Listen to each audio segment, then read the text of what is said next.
Ready হও নাই তুমি এখনো? রেডি হয়ে গেছি। চুড়িটা পরে যাবে। সকাল থেকে রেডি হচ্ছে, এখন রেডি হয়নি। দেখো এই চুড়িটা পরবো আজকে। চুড়িটা কেমন লাগছে? খুব সুন্দর লাগছে তোমার হাতে, তোমার কথা খুব সুন্দর লাগছে। সকালবেলা 4টের সময় উঠেছি, যাওয়ার কথা ছিল ট্রেনে, 6টা ট্রেনে, তো ট্রেন ধরতে পারিনি, এর জন্য বাইকে যাবো। ভালো লাগছে? দারুণ। মধ্যে সিম্পলি ভালো।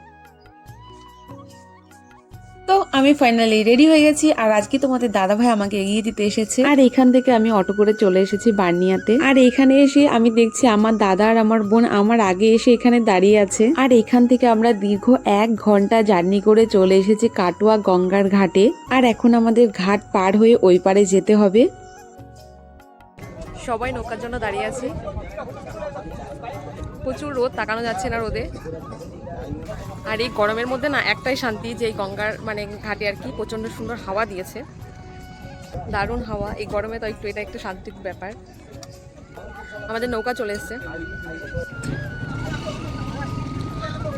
তোমাদের ভিউটা একটু দেখাই। দেখো কি দারুণ ভিউ। এটা হচ্ছে কাটোয়া ঘাট।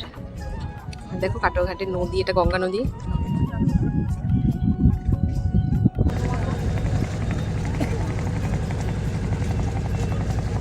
আর দেখো পেছনে একটা ব্যাগ নিয়েছি, বড় একটা বোঝা। এটা বোনের ব্যাগ, তো আমাকে দিয়েছে। ওর পিঠ ব্যথা হয়ে গেছে, এখন আমার পালা। এই ফেরিঘাট পার হয়ে শুরু হলো আমাদের আসল যাত্রা। কারণ এখান থেকে আজকে আমরা বাইকে করে 3.5 থেকে 4 ঘন্টা পথ অতিক্রম করার পরে আজকে আমাদের গন্তব্যস্থলে আমরা পৌঁছাবো। আর আজকে এত কাঠফাটা রোদ আর গরম দিয়েছে যে আমরা রাস্তায় যেতে যেতে একটা দোকানে দাঁড়িয়ে ঠান্ডা জল, ফুটি আর টক দই খেয়ে শরীর ঠান্ডা করে নিলাম। কারণ এখনো আমাদের এখান থেকে 2 ঘন্টার পথ যেতে হবে। আর তোমরা আমাদের দেখে বুঝতে পারছো কিনা জানি না, গরমে আমাদের নাজেহাল অবস্থা হয়ে গেছে। তো যাই হোক, খাওয়া দাওয়া করে আবার আমাদের যাত্রা শুরু হয়ে গেল।